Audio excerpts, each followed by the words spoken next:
The story of the Washington quarter dollar of 1982 begins with a broader journey of the United States Mint, its challenges, its evolving coinage system, and the long-standing tradition of the Washington design. The year 1982 is often remembered as a turning point year for American coinage because it was one of the rare years in modern times when the United States Mint chose not to produce mint-set coins or proof-set coins for collectors. This decision had significant effects on the scarcity appreciation and collector interest surrounding the quarters of that year.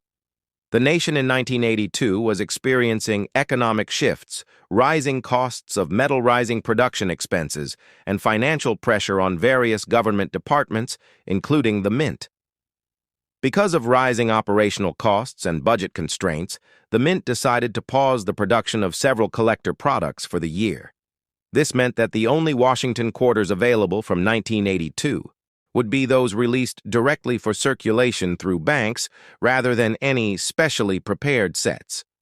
As a result, high-grade examples of these coins became difficult to find, and over time collectors would discover the importance of the 1982 quarter in mint state conditions. The design of the 1982 quarter continued the long-standing tradition established in 1932, when the Washington quarter was first introduced to commemorate the 200th anniversary of George Washington's birth sculpture. John Flanagan's portrait of George Washington facing left remained the central design on the obverse, while the reverse kept the majestic heraldic eagle perched on a bundle of arrows with olive branches below, symbolizing both strength and peace.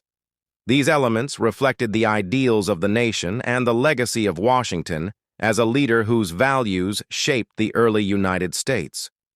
The 1982 quarter was struck at two mint locations, Philadelphia and Denver.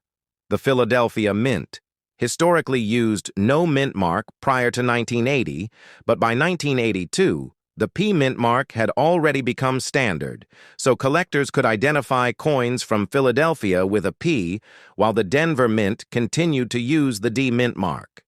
Both mints produced millions of these quarters, but because there were no mint sets or proof sets, a large number of the coins entered circulation quickly and were subjected to wear, making pristine examples increasingly rare. The composition of the 1982 Washington quarter followed the copper nickel-clad format introduced in 1965 after silver was removed from most U.S. circulating coins. The clad structure consisted of two outer layers of copper-nickel alloy bonded to a pure copper core. This modern composition allowed for more economical production compared to silver coins, and it also aligned with the Mint's goal of meeting the nation's circulating coin demands efficiently. In 1982, collectors and dealers began noticing that high-grade, uncirculated quarters from that year were significantly harder to find than those of surrounding years. The lack of collector sets meant that fewer untouched examples were preserved. This became even more evident in later decades when grading services like PCGS and NGC began receiving submissions from collectors seeking high-grade specimens, only to discover that true gem examples were extremely limited. The 1982 quarters in grades such as MS66 or higher became keys for enthusiasts building date and mint-mark sets of Washington quarters. As the year progressed, the Mint worked to balance production needs with economic concerns, and even though the 1982 quarter might not have appeared special at the time, it later gained recognition for its role in numismatic history. The scarcity of high-grade examples gave it unexpected appeal and made it a standout coin in the modern era. Beyond its numismatic value, the Washington quarter of 1982 also represents a chapter in the ongoing evolution of United States coinage.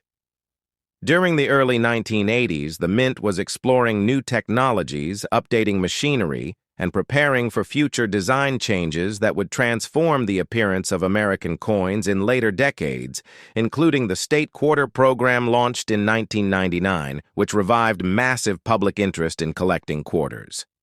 For nearly 50 years, the Washington design had been a familiar sight, and the 1982 coin continued this legacy while quietly becoming an important date. For collectors, The simplicity of its design, its circulation-based production, and its connection to the economic realities of the early 1980s make it a fascinating subject for a long-form historical narrative. When examining the 1982 quarter closely, one can observe the sharpness of John Flanagan's portrait, the subtle details of Washington's hair, the curvature of the lettering, and the strength of the eagle's wings on the reverse. These artistic features, although common on earlier quarters, became harder to find fully struck and preserved in 1982 due to the limited survival of mint state examples. This made the study of die varieties and striking characteristics especially important for collectors searching for the best examples with early die states and strong details. As the years passed, interest in modern coinage grew, and the Washington quarters of the early 1980s became an appealing area for new collectors. Many realized that finding well-preserved examples of 1982 and 1983 quarters was far more challenging than finding those from the mid-1970s or late 1980s.